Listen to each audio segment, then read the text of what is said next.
We're here with Kardea Brown, Miss Brown, delicious Miss Brown. Delicious Miss Brown. Delicious Miss Brown.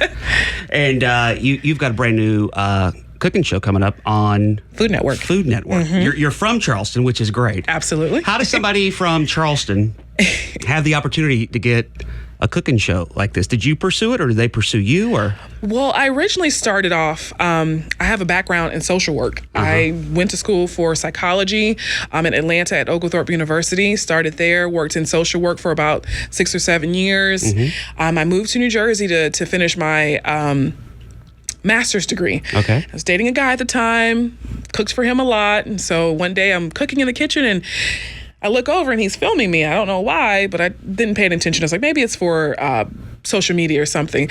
A couple of weeks later, I'm in Macy's with my mom and I get a call from a production crew and they're like, hey, so your boyfriend sent in a submission to us and we want to put you on a brand new show coming to the cooking channel. this can't be how it works. It worked. This can't be how it works.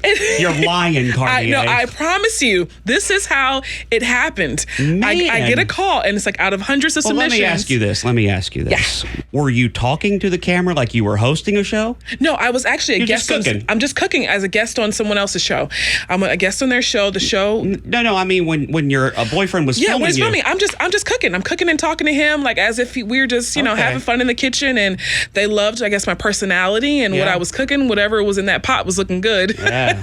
Well, I mean, if it's good Charleston Gullah cuisine, low country cooking, absolutely, we need a show like that. And that's exactly what the show is. Is the show's premise is my life here in Charleston. Is exposing the Gullah culture, is exposing low country food, and really getting a glimpse of that magic that's made down here. Now, are you a chef now? I mean, you said you've got social work and all this. Yeah, I'm definitely full time. So do you have a restaurant? I have a traveling supper club. Okay. It's called, that sounds like something I'd like to get involved in. It's really, really fun. It's underground, kind of like a pop-up thing. And Can it ever pop up in Hanahan? Like over near my house? I haven't thought about it. I've done about 5 or 6. I got a gigantic deck. It's a huge, a bunch of people fit on it. If it's an invite, I'll be there. Charleston, I've done 5 or 6 in Charleston. I mean, it's been amazing. I've done some on Edisto, sold out events. I mean, sells out within a couple of hours. So it's one of those things where like people just kind of check your social and it may pop up and you have to be there at 7 tonight. Yep, and secret location. You won't know the location until you buy your ticket 24 hours prior to the event date. Man, that's pretty awesome. It is really, really fun. So the cooking shows and the profile being raised on Food Network is only going to help this. You're going to. Oh, I mean, you'll be charging out a lot. I would. I mean, no, I'm not blaming. I'd be like $75 for an appetizer. Yeah, I don't know about $75 for an appetizer. On, you can do it. I could possibly do that. But, when a Food Network's hand, touches food. But I mean, it's about the experience. I really, before I was just doing it for the exposure, just to get people to try my food. Yeah. And that was one way to do it, and have them just, I'll come to wherever you are, and I want you to taste what the Low Country tastes like without having to go to Charleston. Are you still with your boyfriend that secretly taped you? I am not. But we're still good. We're still really great friends. Yeah. I owe it to him. I don't blame you for getting rid of him, because now that you're going to be in there with all that money and all that, you don't want him, No. I understand how that goes. I met him while I was living in New Jersey. He wanted to stay up north, and I had to come back down and pursue my career. But we're really still we're tight. We're close. Because Pioneer Woman, she was already married that fella. Yeah. So and they have all those acres of lands. Yeah. He's got independent money, right? With all those cows and stuff. And Trisha, Trisha and Garth were already married, and Garth. So I think you're very smart to have getting rid of that guy.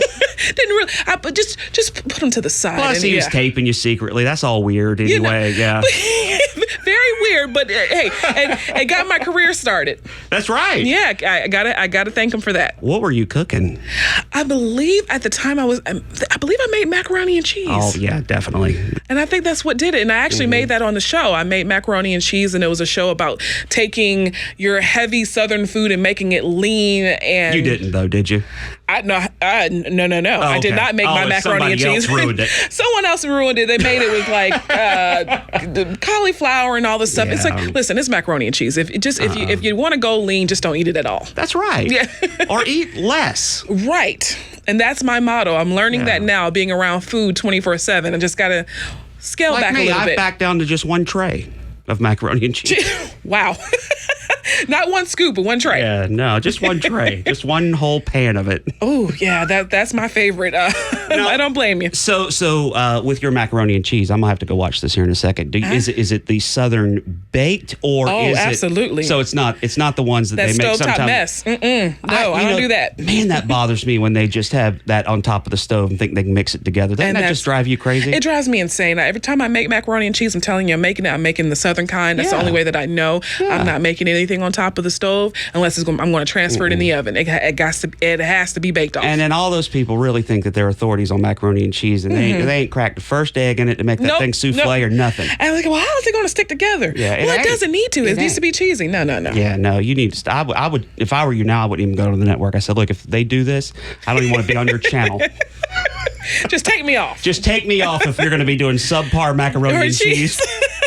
Well, I think with this show, I'm gonna definitely show viewers how to, Well, I appreciate that. I'll start watching again because I only watch Trisha Yearwood on there now. Oh, well, now you got a new Southern fan. No, new Southern, and the fun thing about it is a low country thing. So it's not just about Southern food. Here in the low country, our food is a little different than typical Southern food. A lot of it's seafood based, and so you'll see a lot of that on the show too. And a lot of those spices that aren't Louisiana but aren't quite Caribbean, and like it's just that whole fusion that it's unique to us, and it's so cool. Absolutely. And the macaroni's baked like it should be, and that's because they bake macaroni in heaven. I'm convinced of it. Oh yeah, and that's how they pass it on down. So I believe it's an angel here on earth. It has to be. I think it's you. Oh, stop it. Somebody said you had pies for me too. Is that right? I got you some ham pies. What kind of pies? Savory or sweet? They're sweet. It was a little savory too because I got a little cream cheese in there. Oh, okay. I actually make it on the show. It's a dessert pie. It's a dessert pie. Okay. And what is it? Can I see one of them? Yeah. So I actually brought a whole dozen. Oh, by the way, we're secretly taping you for another career. I don't mind. You're interested in. Those are the Blackberry ham pies. And so there's a blackberry compote in there with a little bit of cream cheese and a little bit of raw sugar on top. Now, get a whiff of that. Man. My wife sends me healthy stuff because she's a teacher, and during the summer she takes me on as a project, and she's going to smell that on me. I'm going to have to brush my teeth and all. You know, spray a little cologne on, mask up, yeah, or just tell her it's a new smell like scent. Berries. I said, it's that cologne I bought on Prime Day. It's a new scent. It's called Blackberry Pie. Oh, yeah. You're going to enjoy It's a that. very manly scent. It is. What's that you're wearing? It's Blackberry Pie. Yeah, that see a little bit of it's on my shirt here. It dripped down. I'm gonna taste one of them. Just go ahead and explain when your show is and all that. Yes, absolutely. Just take over. So I host a show on Food Network currently called Cupcake Champions. Oh yeah, we like those competition shows. Oh yeah. My wife likes the one with the kids. I think she's seen yours too. Yeah, I've been on Chop Junior before. So I've been on there a few times, and I actually just premiered 2 weeks ago. We did the Spider-Man edition. I hear that. You want one? That's good. Go ahead and help yourself. Yeah, but only take one because I'm taking the rest home. Yes. Don't eat about half of it, but homemade with love. So I host. What kind of berry is that? Blackberry. And I have a little bit of lemon zest in there, and lemon juice. Oh yeah, sure. You zest it. Zested the lemon. You didn't go too far because that's when it gets bitter. Right, exactly. So a little bit of it, but it's a whole bunch of sugar in there too. Man, I really appreciate that guy you used to date doing this. Yeah. I'm grateful to him. We are all. The universe is grateful to him for doing that. Yeah. I mean, I don't blame you for getting rid of him, but still. Because you're about to come in a lot of money. You'll be able to sell these pies for $30 a pop once you get famous. You know, I might just do that. I might just have it put that in the stores, get that wrapped up. So you're the host of the Cupcake. Yes, I am. Host of Cupcake Champions with Marsha Brady. Yes, and that's Marie McCormick. She's I call her Marsha. That's what Marsha. Yeah. I've never been starstruck before, but when I met her, not even with me. Well, now I'm starstruck too. But when I met Marsha, I was like, oh my goodness, this is Marsha Brady. This is what I grew up watching on. And I'm like, oh my goodness, she's here. She's next to me, and she's just the sweetest. And she didn't age that much. And I'm like, oh my goodness, you still look the same. None of them Brady's did. None of them aged. No. I think they were abducted or something. Yeah. You know, that new Area 51 thing. They might have been out there. You know, they were doing tests on those Bradys. Yeah, something. Because I'm like, are you still like 15? But it was a really fun show. So what she know about cupcakes though? She knows she likes them. Okay. Because the girl from the other show, like, she knows stuff about food. Well, yeah, the Jazine, she's on the show. We have it's a revolving panel of judges we have on there. We have Brave Tart on Instagram. We have, oh my goodness, who else?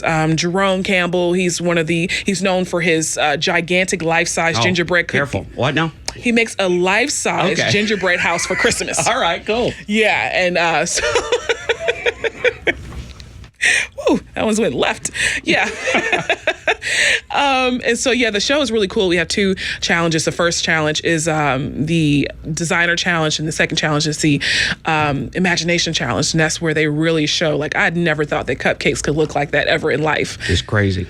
Insane. And the fact that they do it on their toes, like they're given no time in advance to think about what they're going to do. They're given 2 hours, 3 hours, and they just That's what I want to know. Now, so with the kids, do you have any insight on, like, when the kids do the baking thing?